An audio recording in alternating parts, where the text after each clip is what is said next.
So when you say you are coming to renew hope, I quarrel with that campaign slogan. I don't see the need for it.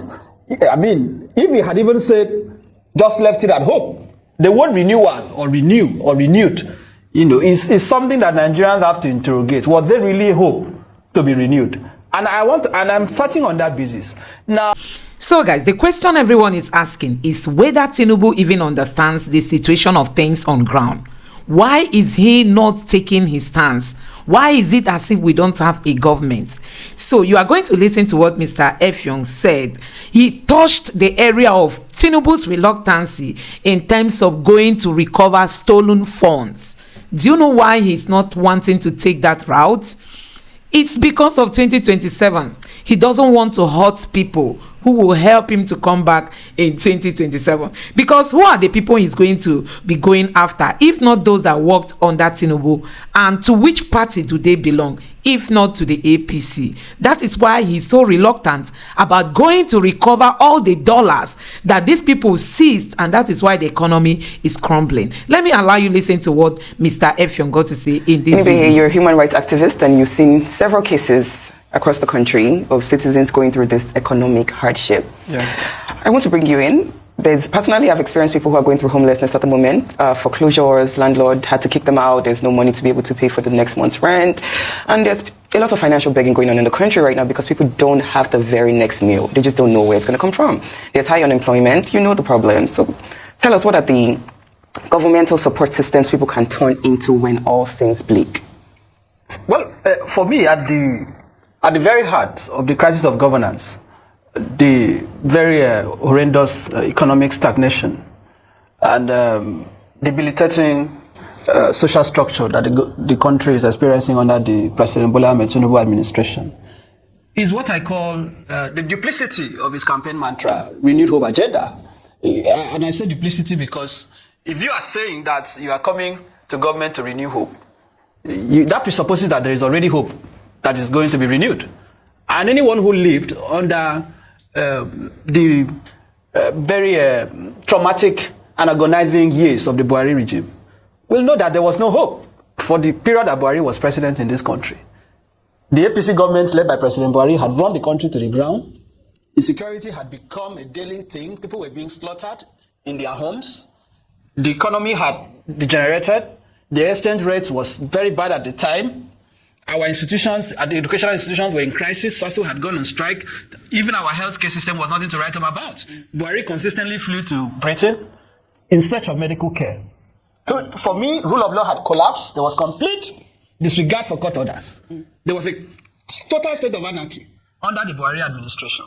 So when you say you are coming to renew hope, I quarrel with that campaign slogan. I don't see the need for it.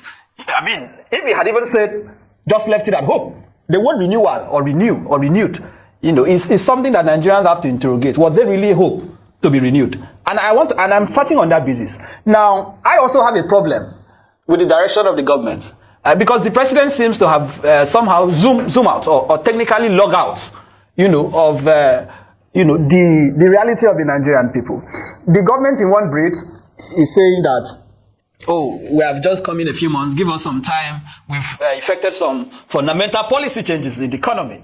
These policies will need time to materialize for citizens to feel the positive impacts of the policies. But what we are seeing on a daily basis is a continual assault on the sensibility of the Nigerian people, right? If you are saying that because the economy is bad, you are taking steps to revive the economy, one would have thought that a government that is sincere and honest in its own expenditure, in its own priorities, will also live in a way that we are not dissipating funds unnecessarily. You cannot have a situation, right, where Nigerians cannot afford basic commodities in the market.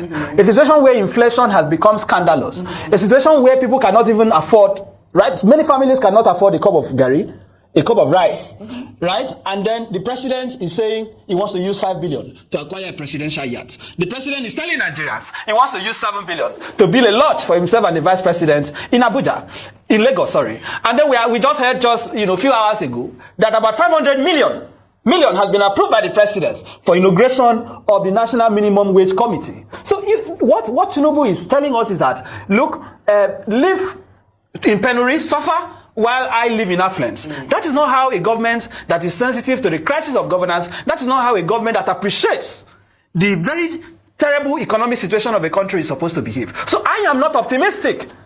I don't want to have that false sense of hope that things will just magically get better, that we will wake up one day and Naira will now become 150 to $1, that we'll wake up one day and the price of fuel will reduce.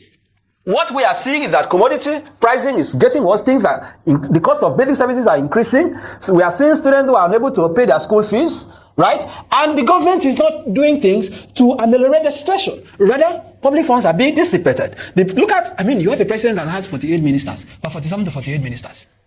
In a country that is barely surviving, in a country that is borrowing to service existing debts, and you are appointing a cabinet of about 47 to 48 ministers, you are going to copper with abominable number of delegates. So I don't understand what the optimism should be about. Because if the government is truly serious about reviving the country, right, by now, Tinubu should have prioritized recovery money stolen and misappropriated under the former administration. But I don't say that. Nobody is doing that. So unfortunately at this time, I'm not very optimistic, I'm not very hopeful. I don't want us to engage in this embarrassment of praying. And this is why some of us disagree with, I don't want to mention names, but with some of our religious leaders who keep telling Nigerians to pray. I stopped praying for Nigeria many years ago because I became conscious of the fact that the problems of Nigeria are not spiritual. There is no fasting, there is no prayer that will make the Naira to appreciate. If you like, pray, fast, let everybody go on 60 years fasting. Nigeria is not going to get better. And our children I diagnosed it. In his book, The Trouble with Nigeria. The problem is squarely that of leadership. There is no witchcraft in Aso Rock.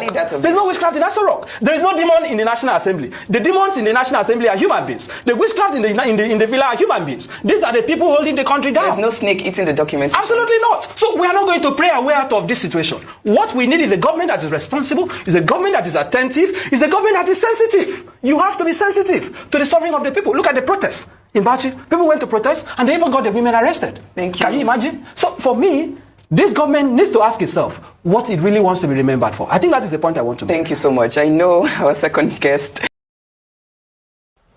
We have no blinker of electricity. They spend more than $60 billion. They forget that transmission line is a super highway for generated electricity and power. They could not even make a down payment for a roasted corn for that electricity.